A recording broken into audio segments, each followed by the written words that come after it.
The broadcast is now starting. All attendees are in listen-only mode. الو السلام عليكم. بسم الله الرحمن الرحيم. انا احمد ابراهيم من IBM اكزيكتيف اركيتكت. طبعا الاول احب اشكر كل اللي حضر الويبينار النهارده. Now we will talk in English, but يعني in a way we will mix between English and Arabic if necessary. Today we will be talking about Internet of Things, specifically about designing an IoT-based AI application on cloud. That means we will be discussing the difference between what are the steps that we need to take to identify the solution, how we tackle the problem. But before that, we will be talking about the IoT technology status and trends by 2018. Mainly, that's because by the end of this year, we will have some of the trends identified already, and we will be discussing these trends. Then we will be discussing the problem the problem domain, the problem context that we are going to solve, which is a technical problem. It's an industrial problem.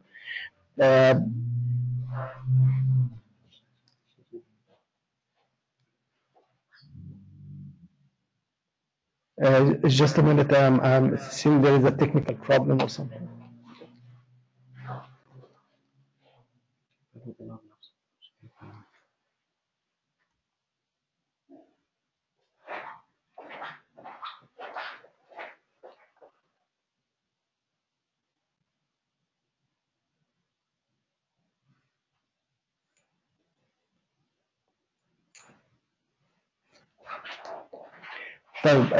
I think now the problem is solved. So let's start from the beginning, just in case those who missed it. So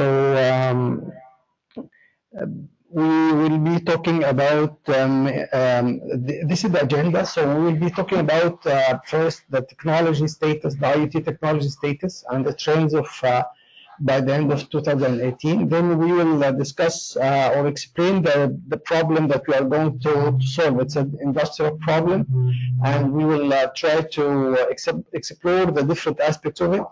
Then the next steps will be mainly identifying how to solve the problem, starting from preparing your method to tackle the problem, identify reference architectures so you can follow. Then you build your design, and finally you identify the different alternatives for the architecture decision that you are going to take. So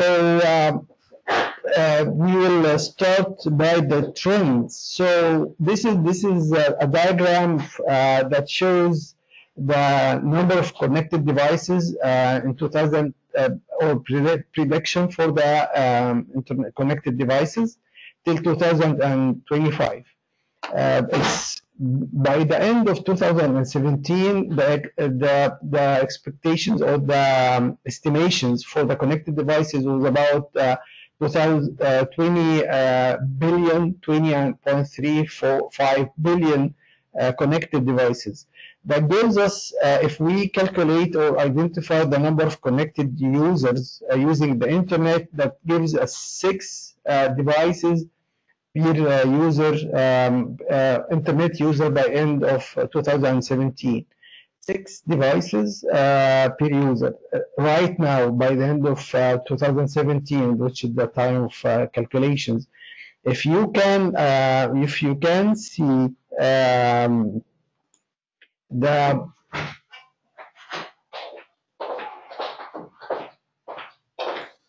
if you can identify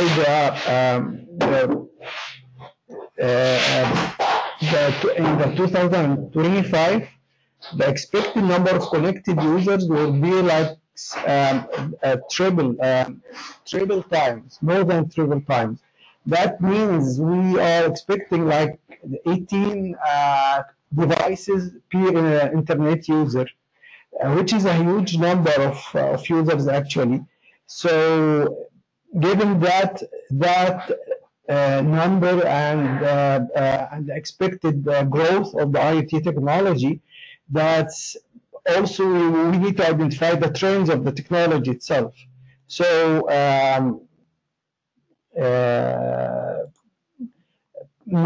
the first thing is about fragmentation in standards. And communication. So the industry leaders like Qualcomm are taking the lead against fragmentation to provide an open standard through Open Connectivity Foundation. This is a foundation that's handling the different standards to standardize the IoT standards like protocols and so on. The foundation is dedicated to providing the key interoperability elements of IoT solutions and aims to develop standards, promote interoperability guidelines, and provide a certification program for IoT devices. That's mainly all efforts towards standardize or unify the standards across the different standard industries, as well as the different communications and protocols. However, the expected trend is that the fragmentation or the differentiation between the different standards will continue to grow. And that's mainly because the different players or the different stakeholders in the industry is still working separately and focusing on different agendas, if we can say that, to identify or to tackle the broad market and to gain the market share, because we're still on the beginning. So the expectation is that we still continue in this fragmentation. The fragmentation also, or the growth also in the more connectivity and more devices, more and more devices. You can see that the growth that we just show in the previous slide, it shows that there will be a huge or exponential growth of the connected devices. We still the fragmentation of the standards and the communication will definitely add major challenges on security. However, there is still there is now a hope in using blockchain as a paradigm or a technology for applying security on and applying transactional secure transactional system across the different devices, which will reduce cost and doing away with the need to trust central data sources. So with this hope, however, until it's mature and we finalize it, or we reach a fair technology, we can say that we have huge security challenges in the next year. Still, the IoT investment will continue. There is IDC predict that spending on IoT will reach nearly $1.4 trillion in 2021. Of course, that's that investment in different aspects of IoT, like hardware, software, services, connectivity. So almost every industry will be affected by IoT, which means many companies will benefit from its rapid growth. So, and of course, if you are a player or a player in this market, and you can identify the huge opportunities of the market with this huge spending. Then we see also that there is a trend for what we call it fog computing will be more visible. Here in this forum, in the IoT Egyptian forum with ITIDA, there was another webinar explaining the fog computing. The fog computing is mainly about smart fog nodes. the fog computing allows computing, decision making, and action taking to happen via IoT devices themselves. So the devices, the IoT devices, if they are smart and they are equipped with the needed processing power, then we can call them as smart fog nodes. So, fog computing gave a brilliant definition. The fog extends the cloud to be closer to the things that produce and act on IoT data, and of course, it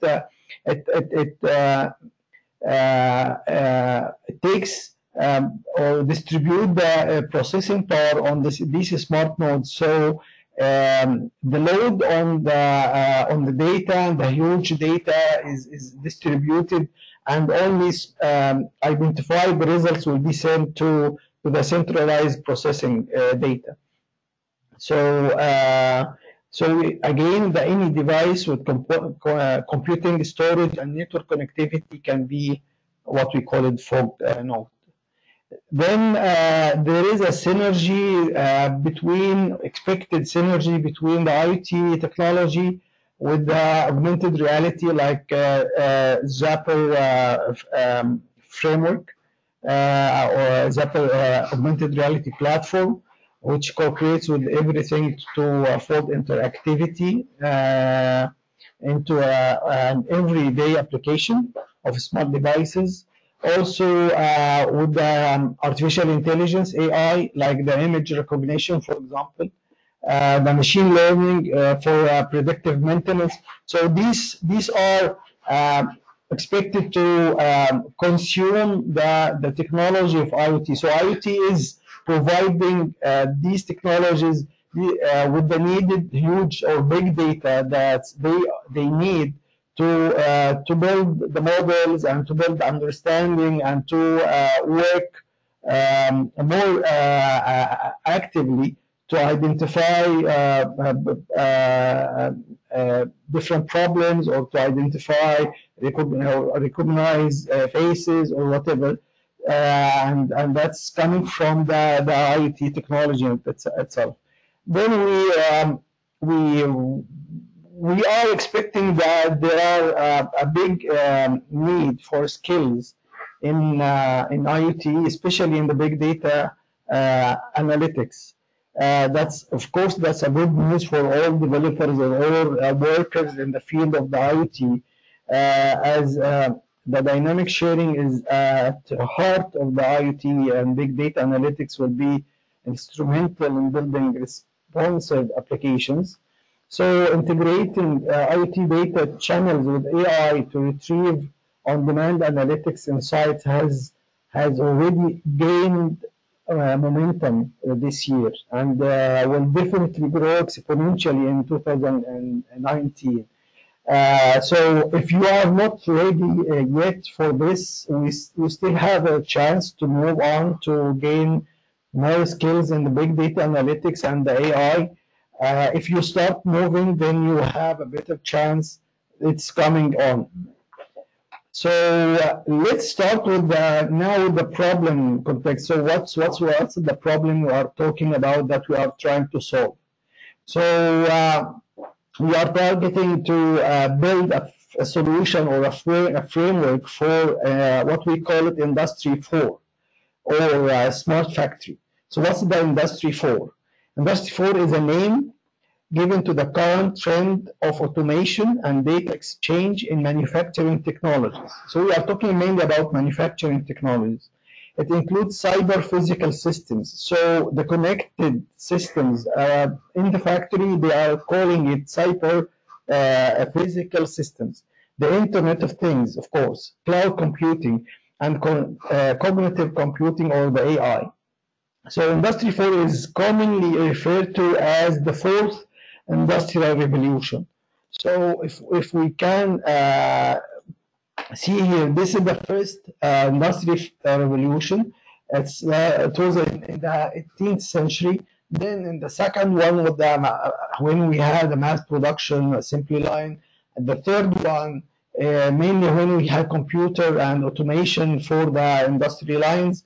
And this is the Industry 4, or the fourth revolution, industrial revolution, when we have cyber physical systems interacting or working, interacting or communicating together. So that's about what we call it the industry 4. Uh, Also, the concept of the smart factory is mainly the merging of the virtual and physical world through cyber physical systems. So how we merge virtual and physical worlds there. It's mainly we use what we call it a concept for a digital twin. We are going to talk about it a bit in a second.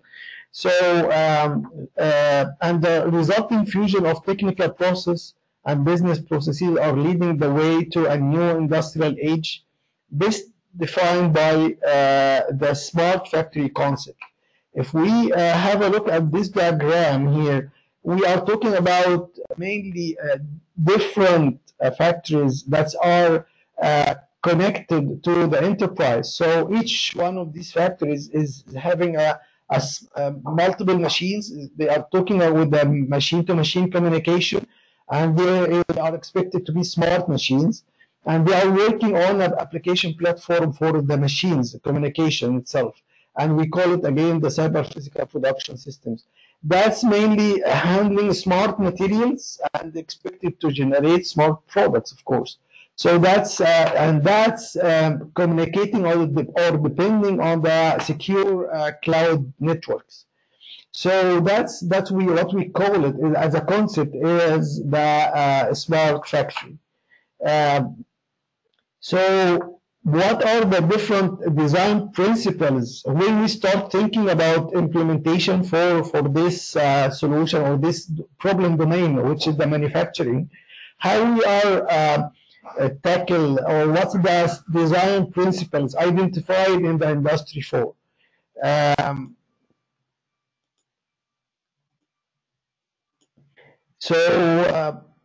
The main design principles are 4: interconnections, information transparency, technical assistance, decentralized decisions. And what that means? Of course, the interconnection is mainly the interconnection between things like the machines, devices, sensors, and people. So they are talking about IoT, Internet of Things, and IP, Internet of People. The second principle is mainly the information transparency, so to make appropriate decisions. So all the information across the whole process of the manufacturing process is tracked and identified and collected, so and shared with the machines and with people. So the information transparency is full, and that's provide the decision makers the ability to take the appropriate decisions. The third one is the technical assistance, and mainly what we talk about the technical assistance here is 2 things: visualizing the information for the systems, as well as physically support humans. So to give you an example, if there is a need to track the heat overheating for a machine, you can have 2 things. You can have a dashboard that's indicating, giving an indication with the high temperature for you. Or the other thing is that there is an automatic cooling actions that's physically done for the machine without waiting for the interference of human interference. So that's the technical assistance, what we call it technical assistance, visually and physically.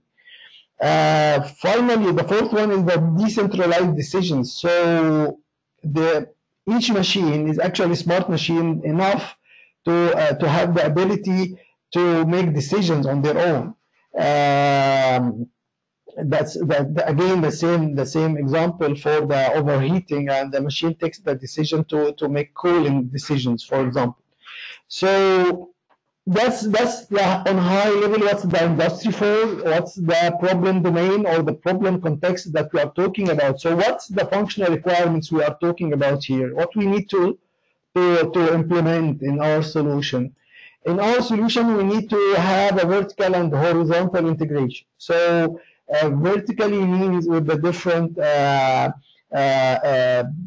inputs and horizontally with the different systems, or extending the existing systems. The life cycle integration digital twin. So again, the digital twin is a real-time digital replica of a physical device. There was in this forum, there was a full presentation about the digital twin. If you return back to the previous recording, you will find a very good presentation about digital twin made by my colleague Ahmed Hassan in IBM. We are trying to tackle the life cycle integration, the integration across the life cycle of different machines, and the digital twin when we have a replica for the physical device with a digital device. Also, we need to have, in our solution, we need to have a universal connectivity between the processes, systems, machines, and people. So there is no, the maximum flexibility and the maximum platform, connectivity platform available to the factory. So there is no specific restrictions about connectivity.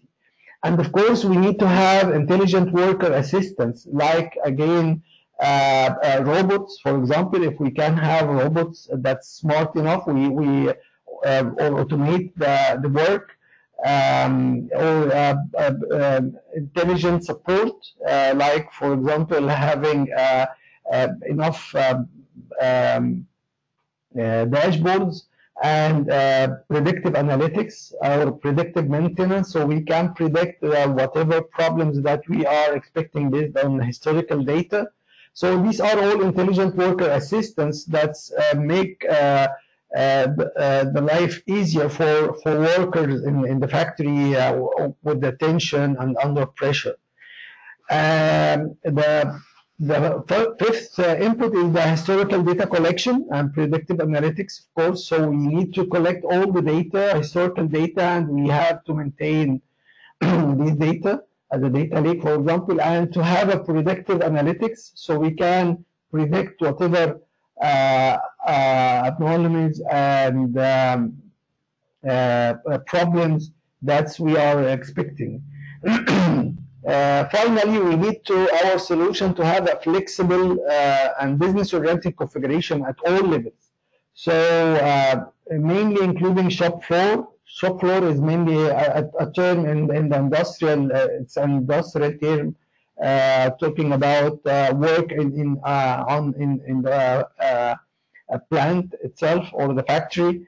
Of course, we are talking about the integration, so flexibility in the integration, and the age. So the age itself, the connectivity of the age gateways, for example, is the flexibility to control that. So that's another functional requirement. Of course, there are some business challenges that we will be facing. And we will try to tackle them. Mainly the business challenges is like productivity gains. So the higher throughput and efficiency and eliminating non-value adding activities. Non-value adding activities mainly when we have automated processes and they are almost legacy processes, and these legacy processes having redundant activities or steps in the middle that's not really adding value, and we need to eliminate them. And to do that, we need to have the right monitoring on the right activities in the system, activity monitoring in the system, so we can identify which step or which activity is not really meaningful for what we have. Also, another business challenge is the failure prevention. This is a business challenge. The target is to maximize the overall equipment effectiveness, or OEE. Overall equipment effectiveness is mainly when we we compare the lifetime of the equipment versus the output of the equipment and the cost of running maintenance. We need to maximize that, and we also need to minimize the downtime for the different equipments, which is the predictive analytics. Also avoiding rework. Of course, we don't need to have a redundant rework and cost for that.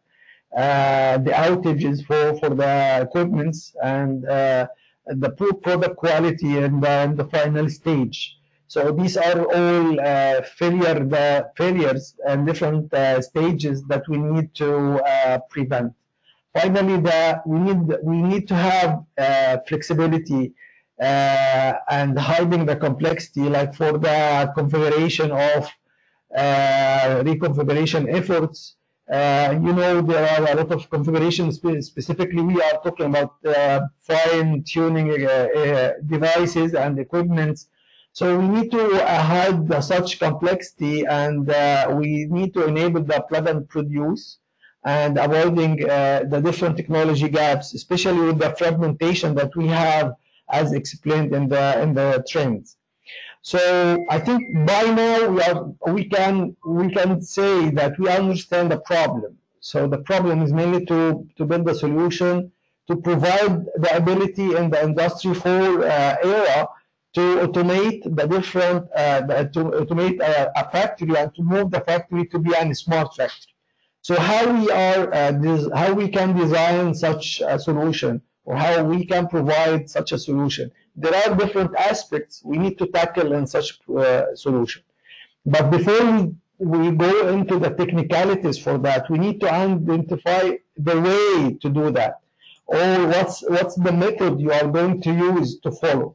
So the method, or the architecture method, as I refer it, is mainly guidelines, a set of best practices and guidelines in different domains that you need to follow, and make sure that these best practices are applied in your solution. So there is no need to have to follow one method. You can follow multiple methods. So, for example, one of the methods that we identified here is the IBM Cloud Garage method. And I will show you a quick introduction for it. These are the different aspects. So we are talking about, we start learn, discover, invasion, build, run, and manage. And these are all about the differentiation with the culture. So these are the way to handle in a way the thinking, and also finding the solution, your solution. There are details in the IBM Cloud Garage method, and there is a link provided in the references. You will find that. There is another methodology here. It's called the 12-factor app methodology. And the 12-factor methodology is a methodology for building a software as a service applications, or on the cloud, which is completely delivered as a service right now, like the web applications. So the main thing here is to follow these are 12 factors, 12 practices. You need to make sure that they are applied in your application, or some of them if possible. And again, the 12 factors, the link to the 12 factors is available in the references. But you shouldn't, it's not only one way, or a mix, how we can go, which one. There are others, of course, other methods. There are methods could be imposed by the customer himself. So, for example, the customer, if it's in the manufacturing industry, they have standards, they have methodologies, they created their own methodologies that you need to cope with. So you will need to take all of these methodologies and create your own methodology. And of course, that's the methodology that you will be following. Okay, so this is the methodology. The next step after the methodology, so you identify your plan. The method is helping you to identify your plan. The next step is to identify a reference architecture. So what's the reference architecture? Reference architecture is a set of known patterns applied or identified for solving a specific problem. So in our case, in the manufacturing case, we have two aspects of the solution. One aspect is the IoT, and the other aspect is the AI. So first we will start with the IoT reference architecture, which is coming from the IBM reference architecture. I will stop the presentation here when we will go to the demo mode, and then we will come back again to the presentation. So this is the IBM Garage method. This is the different aspects and the different explanation for the different stages for it. Of course, you will have a lot of information there.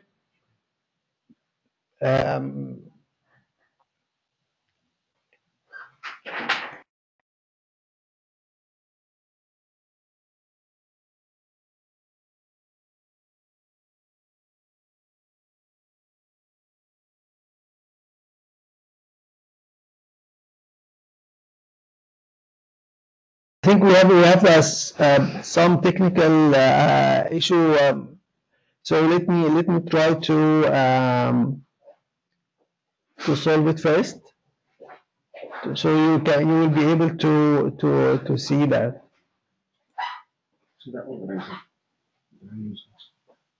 Okay.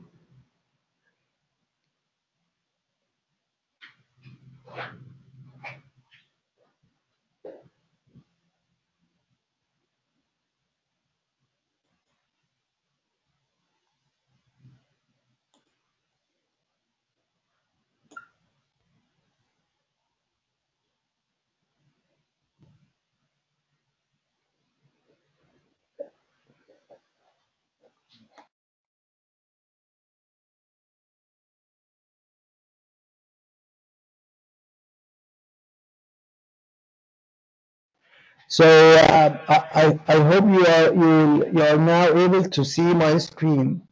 I was showing the different links to the Garage method, and I was saying that in this link or in this Garage you will find the different best practices and the different stages that you will need to follow, and more elaboration about that.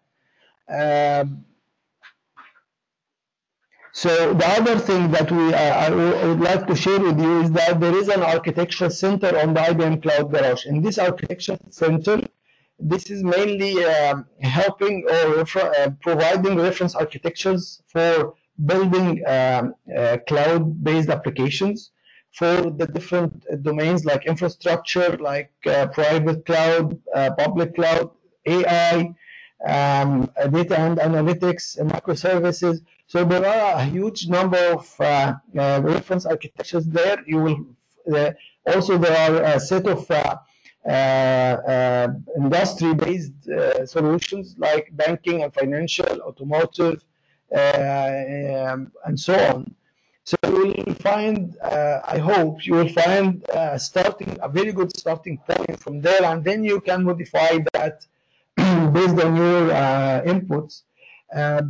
These reference architectures are from IBM perspective, but mainly it's more generic. So we will see specifically two of the reference architectures. One is for the Internet of Things reference architecture. So let me try to make it.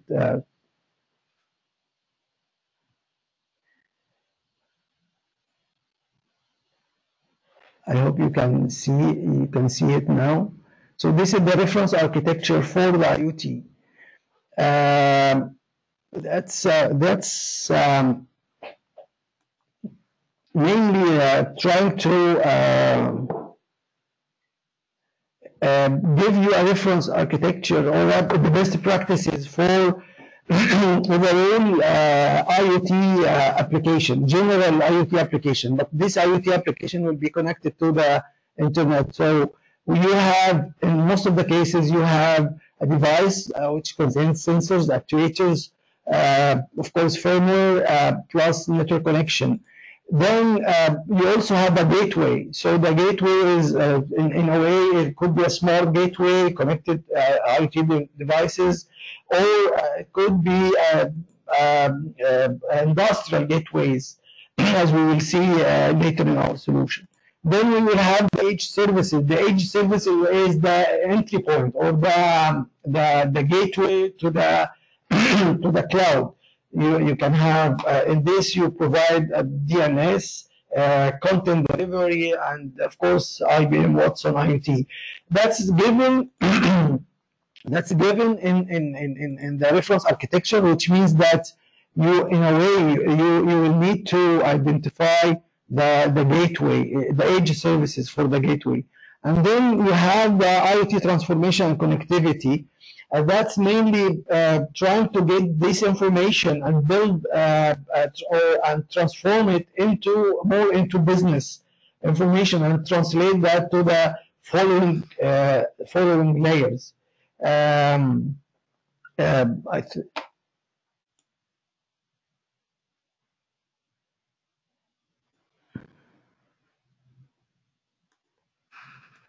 So I think the other thing here is that the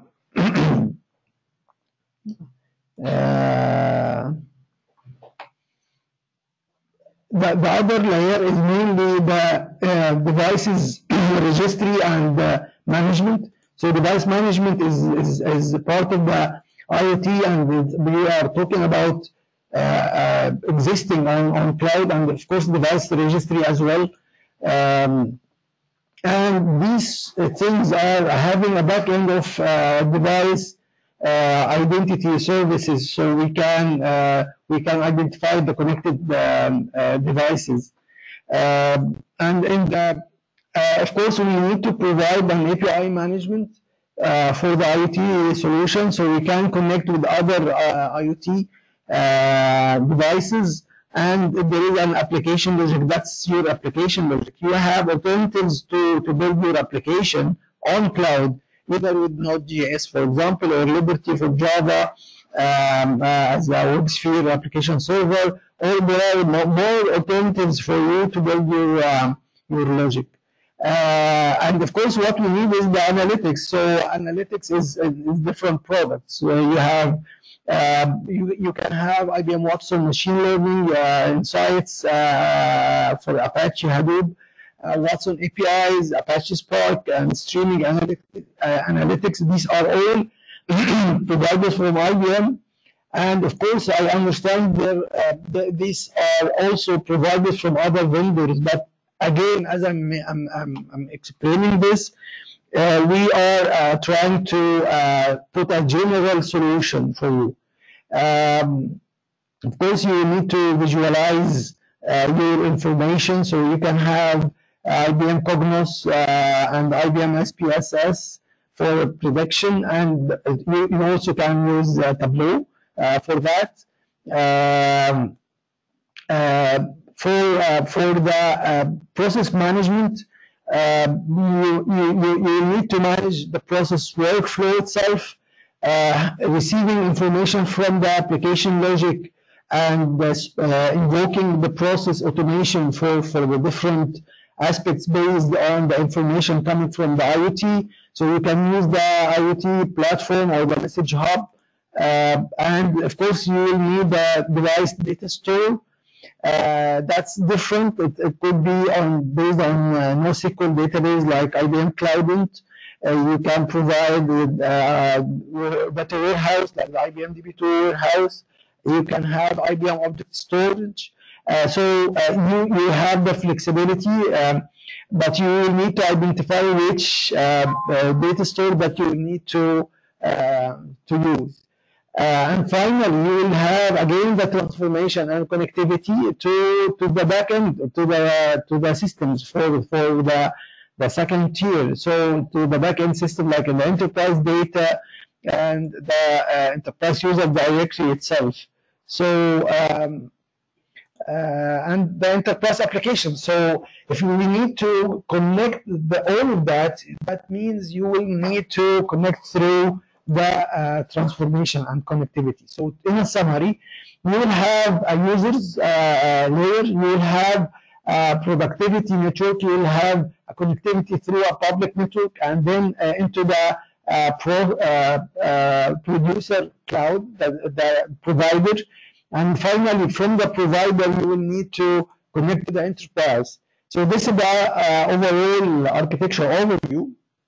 And of course, across there are a lot of security handling for these different aspects, starting from the IoT security till the cloud security and the big data security. And also there are IoT governance provided on the cloud. So this one is the Internet of Things reference architecture. What about the AI? So there is an AI reference architecture as well. The AI, sorry, the AI reference architecture, they are talking about three main services provided by the cloud. You can consume them. So it's not, or types, not really services. There are a huge number of services provided on IBM Cloud, but there are three categories for that. So mainly the conversation, which enables creating virtual agents and chatbots. We have discovery, that's discover your data sources, all your data sources, and identify different information and categorize them and classify them.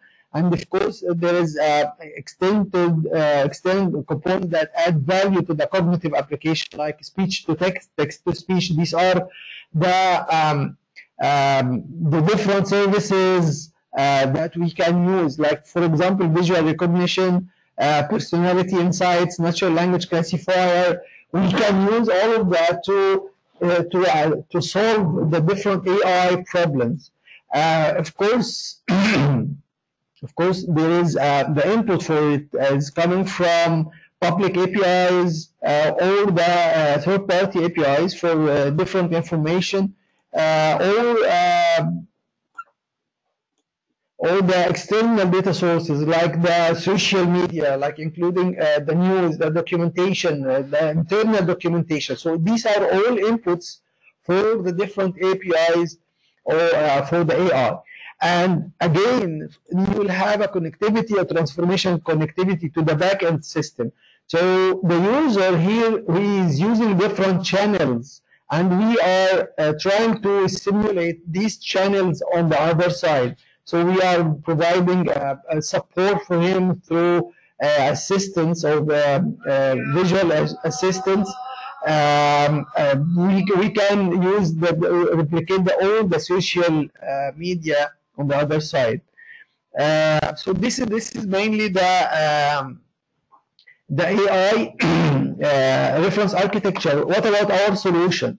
So our solution is focusing here about the planet. So we are trying to solve our problem. So the industry for solution for these are the business challenges. So our solution is mainly divided into three parts. The edge part, this part is the providing all the connected devices through the OT, operational technology, and IT, the information technology gateway. So this gateway is mainly focusing on the intelligent hardware providing access to machines via field bus protocols. And that's mainly using the industrial product controller for IoT gateway, like Net IoT Edge, Cisco Edge, AdLink. So these are the different aspects. These are not IBM products, but we, as I mentioned, we are, because it's more into a generic reference architecture. It's trying to help you to identify the different third-party items here. In the IoT, we have role-based analytics. These role-based analytics trying to identify the data filtering and building a smart edge or smart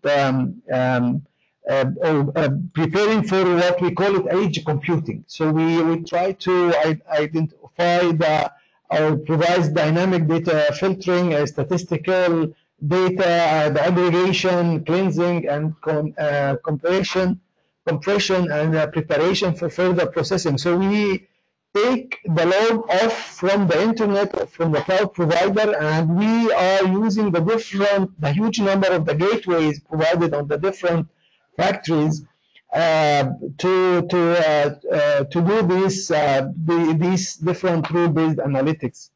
We can use the Node-RED. Node-RED is an open source technology mainly created by IBM and provided to the open source community. It's used for developing flow logic for the messages for the IoT. So these are the different aspects. We also have the edge data model, the edge data store. Of course, you can have IBM Informix, you can have Cisco Edge, Flash or time series, you can have IBM Edge Analytics SDK for storage. So this is to store the data coming from your connected data. And you will be using the information model in the edge. So the information model is mainly device independent data model. It could be coming from a standard model, like what we. So that's the analytic on the edge side. And there is also analytic on the planet side, or the factory itself. So we are receiving the data from the gateway, and then we are receiving it by using the Planet Service Bus. So the Planet Service Bus is mainly a way or a factory level integration layer. It could be a software or it could be a gateway. So it's mainly software. Its main mission here is providing routing, transformation, mediation, configuration, and workflow based on events, as well as delivering the base for in-factory microservices. So, of course, in the side talk, there is a debate about using a bus or a service bus pattern with the microservices versus the concept of microservices or of the smart node dump link.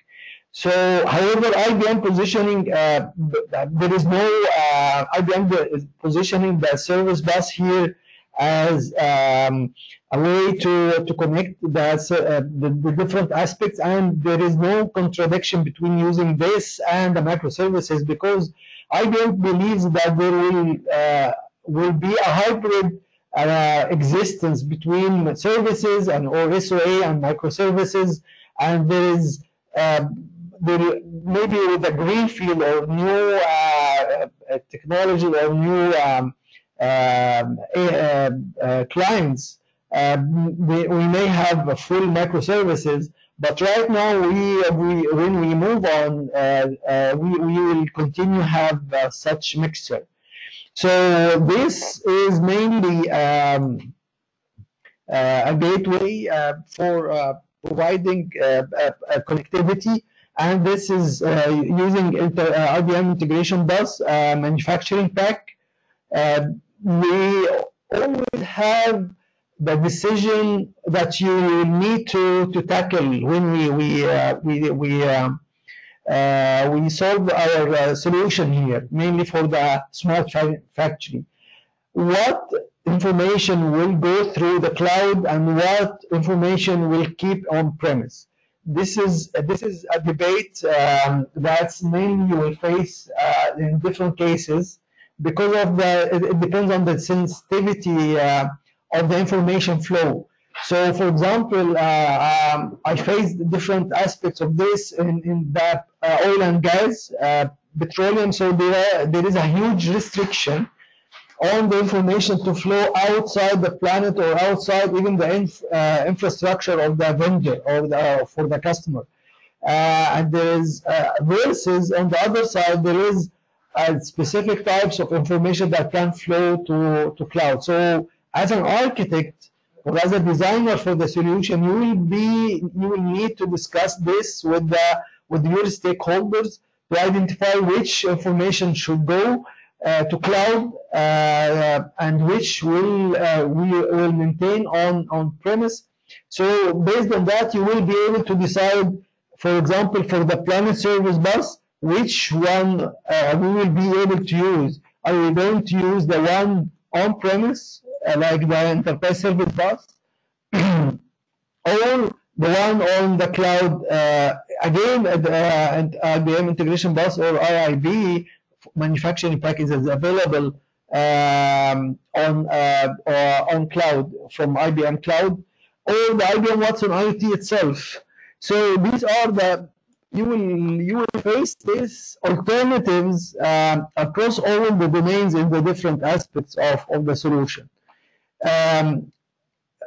So let's focus on the rule-based, the analytics part, or the analytics components, different analytics component in the solution. So we discussed the edge, the rule-based analytics. We also have the shop floor analytics. The shop floor analytics is mainly the in-factory insights. After we receive all the information coming from the IoT, we will need to build our insights, alerting system monitoring, our predictive analytics, like the predictive maintenance, for example. So which will need immediate required and applied to production systems.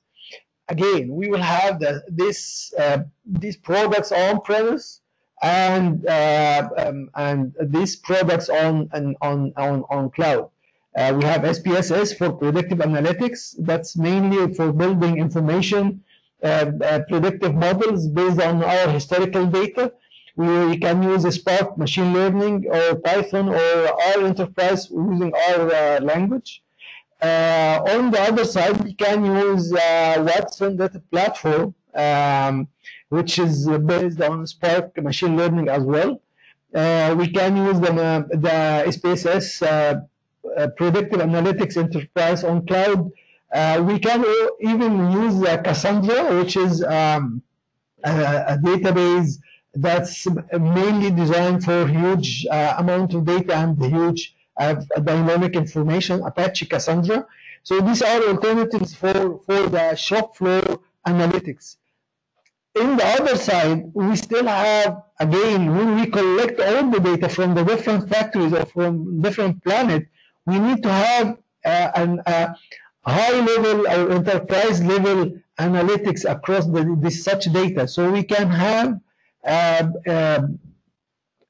enterprise analytics for the cross-factory insights. And again, we can have either on-premise, and we can use still the same set of products, or the products coming from cloud. But that means you will need to have two different instances of such products. That means you will need to have an instance within the factory or instance per factory. Instance means not one instance service running. I mean existence, one logical node. And one logical node for the enterprise. Of course, there are connectivity coming from, when you will start the connection coming from the planet to the enterprise is done through the enterprise IoT hub. Again, it's IIB Bus Advanced Edition, or on the cloud itself. That's providing the data integration. The data integration is mainly the ETL based data. It's building or doing a cleansing, transformation, and storage, and like having one MDM, master data management, for example. These products can, this node can be used or implemented or realized, we call it realized, using the products from InfoSphere on-premise or Watson Data Platform on cloud. All the details for this solution, because we are running out of time, all the rest of the details for the solution is available on the link that's we are providing here. So to summarize that, I can say that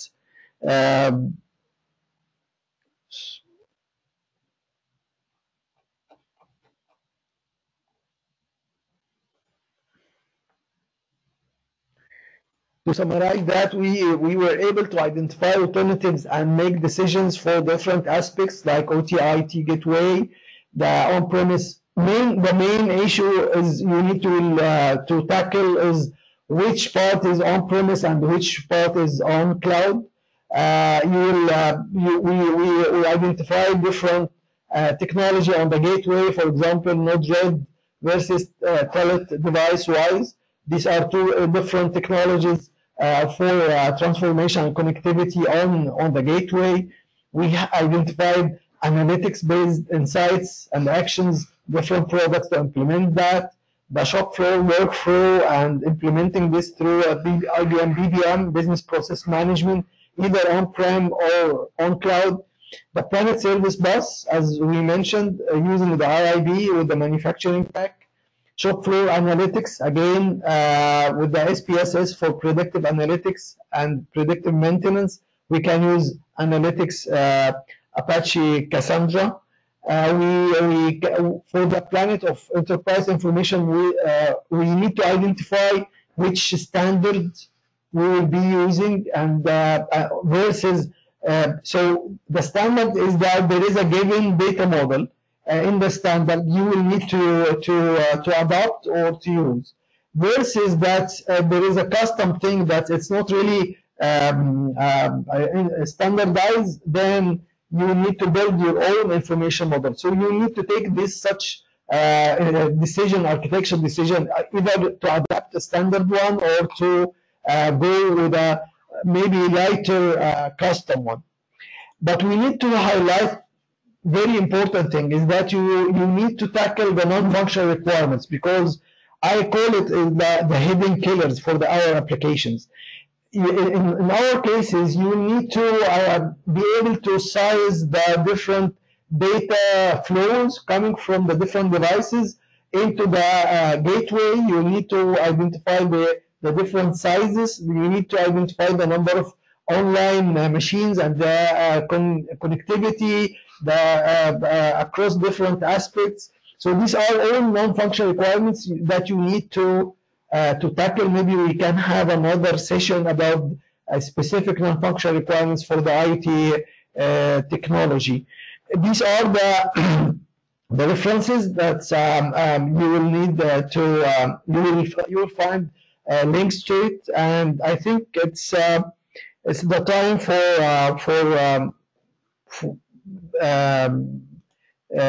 the questions. If we have any questions, it's the 1 hour sharp. So if we can have 1 or 2 questions.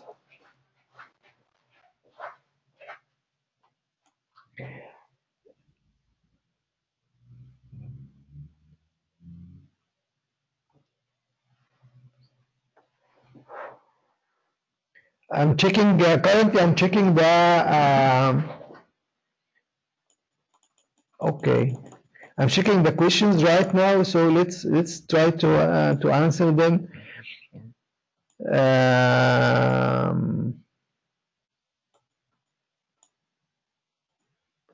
So what's the, there is one question about what's the fragmentation. The fragmentation is mainly the differentiation or inconsistency between the different standards.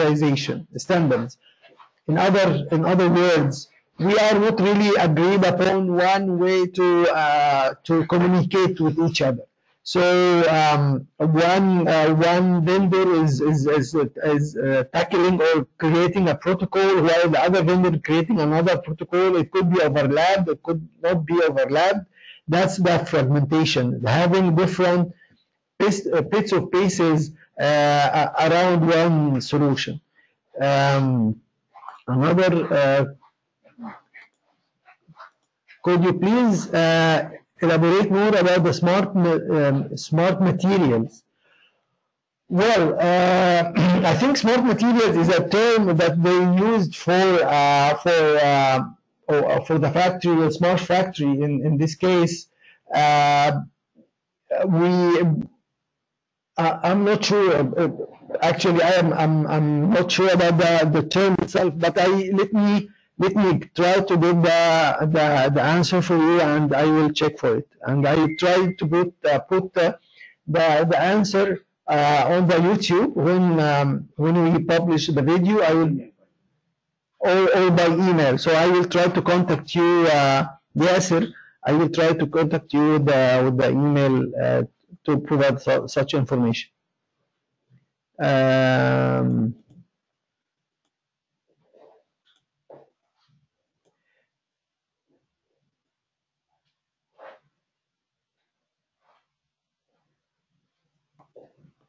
There is another request that we replay this session in Arabic. So yes, I have no problem with that. I actually hope that we can do that for the Arab world. I prefer that you speak in Arabic. Well,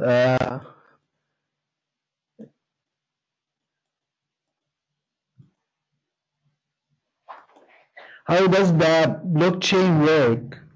Well, we had in this webinar, we had one full session about the IoT and blockchain.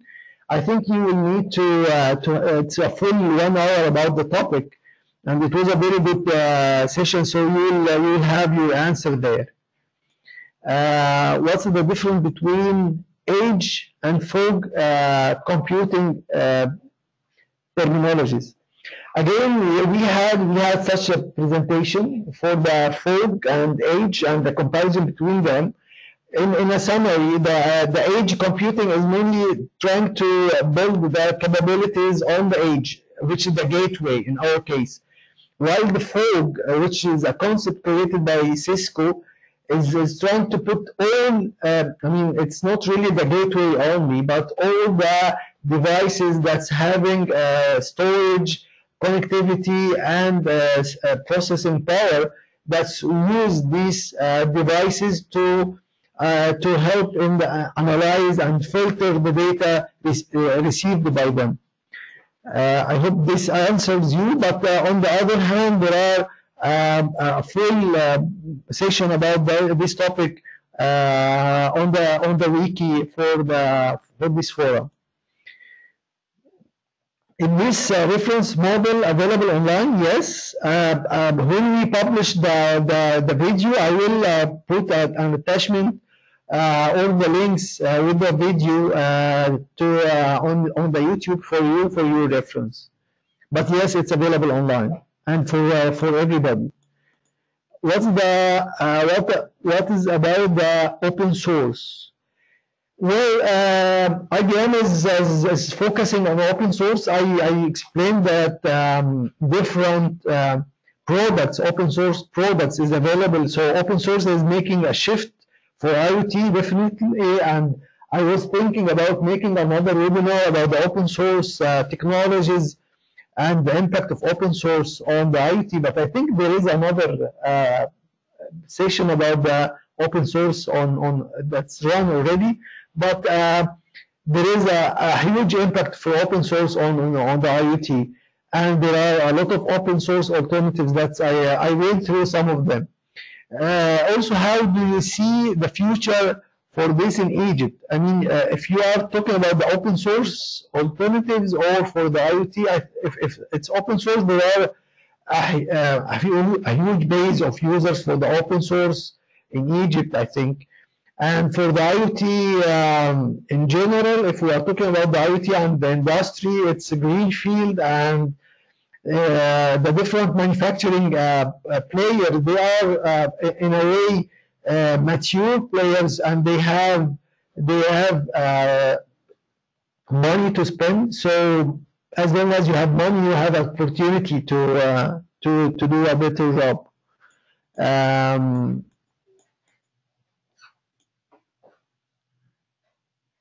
I mean by this industry 4, I think it's I missed the, yeah, okay. So